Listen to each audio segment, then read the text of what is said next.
Un an après l'investiture du président Radon Armapian, aucune structure formelle de l'opposition n'est encore mise en place. Le décret d'application de la loi afférente traîne à sortir. Aucune formation politique importante ne s'affiche dans le camp de l'opposition. Un guichet unique destiné aux pays africains sera mis en place d'ici peu. Son objectif, mettre un terme à la lourdeur de la procédure et accélérer la préparation des dossiers. Rappelons que le guichet unique a été mis en place au niveau des douanes en 2007. Et enfin, 2 ans après les attentats qui avaient frappé le marathon de Boston en 2013 et fait 3 morts, le procès du seul accusé, Dzhokhar Tsarnaev, s'ouvre ce mercredi dans le Massachusetts. Il risque la peine de mort.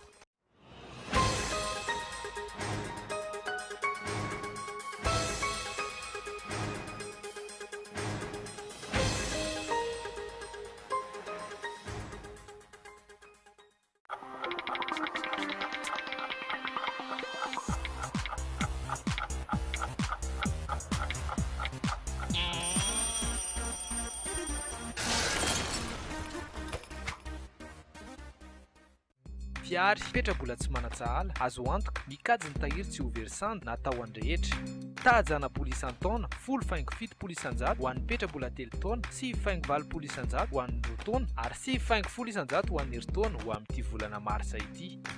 Faingana ary mametraka ny tahirinao eny anivon'ny tahirim-bola mpanjakana manerana ny renivohim-paritany teo aloha ny 2 martsa ka hatramin'ny 13 martsa 2024 petrabola farany ambany 2 tapitrisa ariary. Vola tsara gaty mahatsara fihavana. Cool TV, la première télé numérique vous présente Cool Musique. Musica Malagas.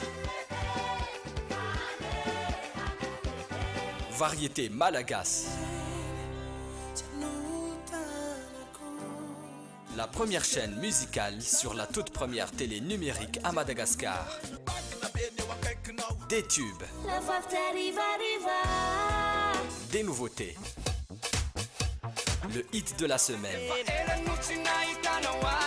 disponible en streaming sur musique.cool.mg. Cool Musique by Cool TV, la télé autrement.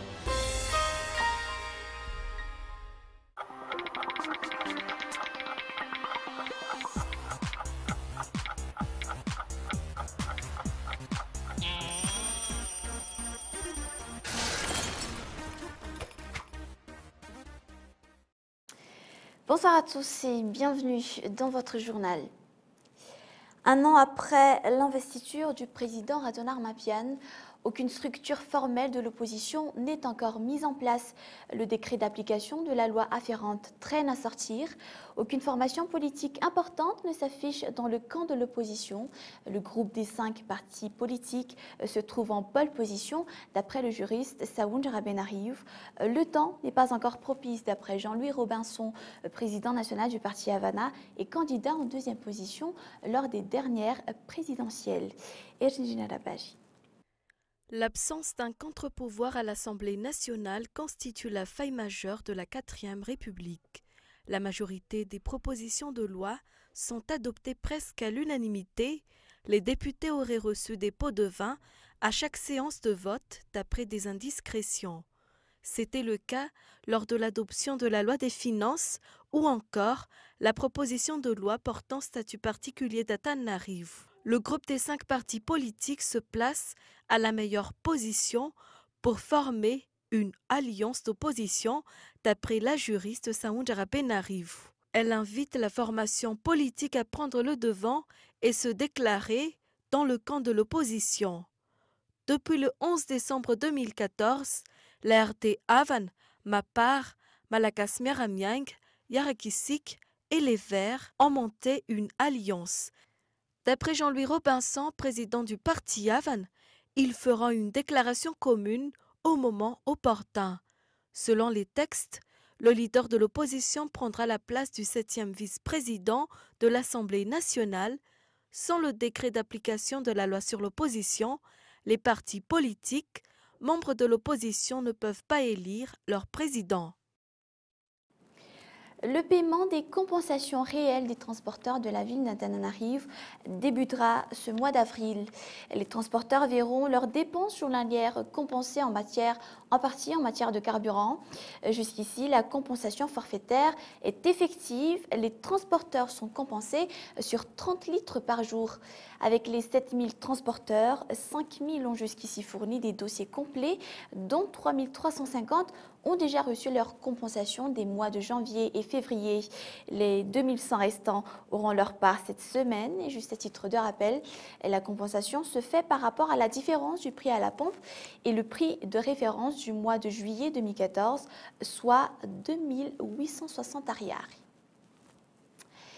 Un guichet unique destiné aux pays africains sera mis en place d'ici peu. Son objectif, mettre un terme à la lourdeur de la procédure et accélérer la préparation des dossiers.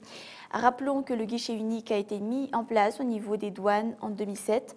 Un atelier s'est tenu ce jour en vue d'élaborer les stratégies de mise en place de ce guichet unique. Lily Rabiad. Un guichet unique destiné à l'exportation entre pays africains sera mis en place à Madagascar. Cet organe touche l'expédition des marchandises par voie maritime et aérienne. Une fois que cette nouvelle structure sera opérationnelle, le contrôle des autorisations d'exportation et des marchandises sera renforcé et facilité au niveau des douanes.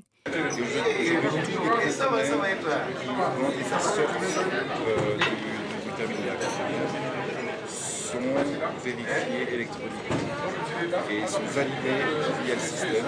Le conteneur ne peut pas sortir du terminal à conteneurs s'il n'a pas obtenu toutes les autorisations électroniques de la douane et d'autres organismes, même des consignataires vont délivrer des niveaux de consignataires est également intégré dans la plateforme électronique. Voilà. La préparation des documents d'exportation dure en moyenne 1 mois. Et cette durée est à la source de la corruption et des fraudes en matière d'exportation. Pour mettre un terme à cette pratique, des documents électroniques substitueront aux documents papier.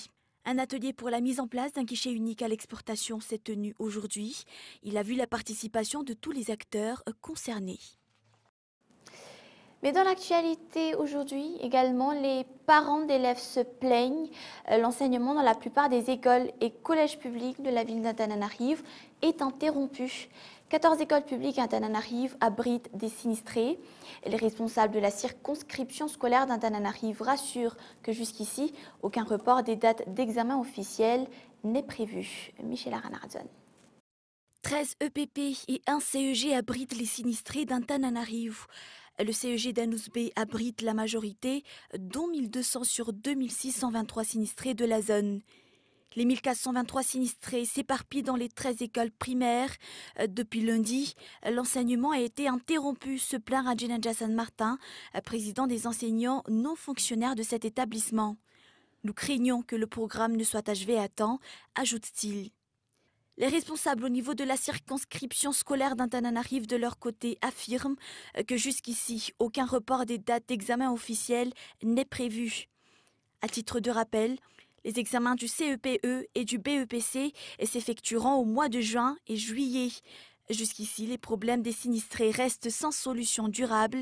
Avec la pluie incessante, le niveau des eaux ne cessera pas de monter et le nombre de sinistrés avec.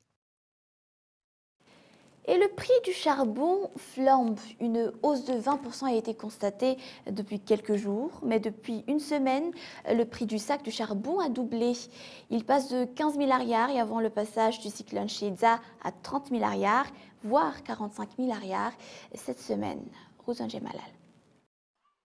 Le charbon est devenu rare. Les étalages sont vides dès 10 h du matin.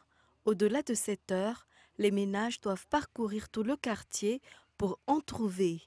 Sur les quelques étalages du quartier de Bessarit, les charbons présents sur les étalages sont pour la plupart de mauvaise qualité. Mêlés avec les poudres de charbon, les morceaux vendus ne sont même pas secs. Pour ce marchand, ces charbons provenaient du dernier approvisionnement en date du 1er février. Les rations sont limitées et le prix a également flambé. En quelques semaines, le prix du sac a doublé il est passé de 15 milliards à 30 milliards. Dans certains quartiers, le sac s'achète jusqu'à 45 milliards. Au détail, le lot de charbon s'écoule à partir de 200 arrières. Les familles doivent débourser jusqu'à 1 milliard par jour en moyenne pour la cuisson quotidienne. La situation pénalise les gargotiers. Ils sont contraints de diminuer leur marge bénéficiaire. Les ménages de leur côté se serrent la ceinture. La plupart n'ont pas les moyens d'opter pour d'autres sources d'énergie. Et nous passons aux actualités internationales. Au moins 32 mineurs ont été tués aujourd'hui dans un coup de grisou dans une mine dans l'est séparatiste pro-russe de l'Ukraine, théâtre de plusieurs accidents mortels ces dernières années. Ce bilan a été confirmé par le chef du syndicat des mineurs du Donbass, bassin minier de l'est de l'Ukraine, en proie à un conflit armé entre forces ukrainiennes et séparatistes pro-russes qui a fait plus de 6000 morts en 10 mois. France 24. Les sauveteurs se précipitent devant l'entrée de la mine de Zasyako, orientés par les rebelles séparatistes déjà sur place. Maintenus à l'écart, les familles des mineurs, inquiètes et parfois en pleurs, attendent des nouvelles de leurs proches. Le coup de grisou survenu mercredi matin est déjà qualifié de terrible tragédie par Kiev. Une minute de silence a été observée au Parlement ukrainien en hommage aux victimes. Une explosion a eu lieu dans la mine de Zasyadko. C'est une tragédie. Il y a des victimes. Pour l'instant, on parle de 32 morts. Selon un responsable syndical, 207 mineurs se trouvaient au fond du puits au moment de l'explosion, dont 53 dans la zone touchée. 5 d'entre eux avec des brûlures graves ont pu en sortir. Des chiffres difficiles à confirmer dans cette zone de conflit contrôlée par les séparatistes pro-russes. Il y a eu une explosion, on ne sait pas où sont les mineurs, dans quelles conditions ils sont. Personne ne sait pour l'instant. Une commission va entamer l'enquête, on en saura plus. Le dernier accident date de 2007. Une centaine de mineurs y avaient trouvé la mort. 2 ans après le drame qui avait fait 3 morts et 264 blessés, Boston replonge ce mercredi dans le cauchemar des attentats qui avaient visé son marathon en 2013 avec l'ouverture donc du procès du seul accusé, Dzhokhar Tsarnaev. Ce jeune Américain de 21 ans, né au Kirghizistan, qui avait émigré avec sa famille aux États-Unis à l'âge de 8 ans, risque la peine de mort pour ces attentats les plus graves depuis le 11 septembre commis dans ce pays. C'est toujours un reportage de France 24. Il sera le seul dans le box des accusés. Dzhokhar Tsarnaev, 21 ans, encourt la peine de mort. Il est soupçonné, avec son frère, décédé depuis, d'être derrière les attentats du marathon de Boston. Le 15 avril 2013, 2 bombes artisanales explosent à quelques mètres de la ligne d'arrivée. 3 personnes sont tuées, dont un petit garçon de 8 ans. 15 autres devront être amputés, dont les 2 fils de Liz Norden. Ça, c'est JP. Paul est ici avec les cheveux gris. Et c'est là qu'ils avaient posé le sac. On voit Tsarnaev ici. Ils avaient des brûlures sur la moitié de leur corps. Leurs cils, leurs sourcils, leurs cheveux avaient disparu. Je veux la peine de mort. Ce ne serait que justice pour moi, pour mes garçons. Tamerlan Tsarnaev, l'aîné des terroristes présumés, a été abattu par la police quelques jours après l'attentat. Son frère Dzhokhar plaide lui non coupable des 30 chefs d'accusation retenus contre lui. En plus de la responsabilité de cet attentat, il est soupçonné d'avoir tué un policier dans sa fuite.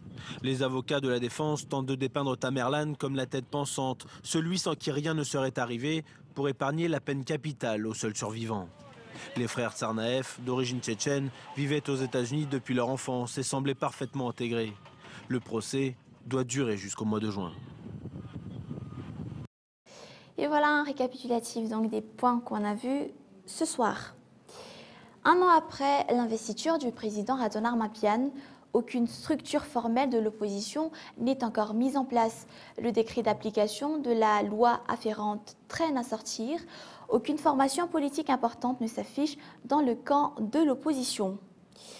Un guichet unique destiné aux pays africains sera mis en place d'ici peu. Son objectif, mettre un terme à la lourdeur de la procédure et accélérer la préparation des dossiers.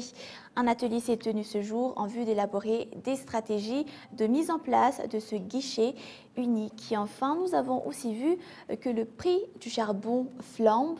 Une hausse de 20% a été constatée depuis quelques jours, mais depuis une semaine, le prix du sac de charbon a doublé. Il passe de 15 milliards avant le passage du cyclone Sheza à 30 milliards, voire 45 milliards cette semaine.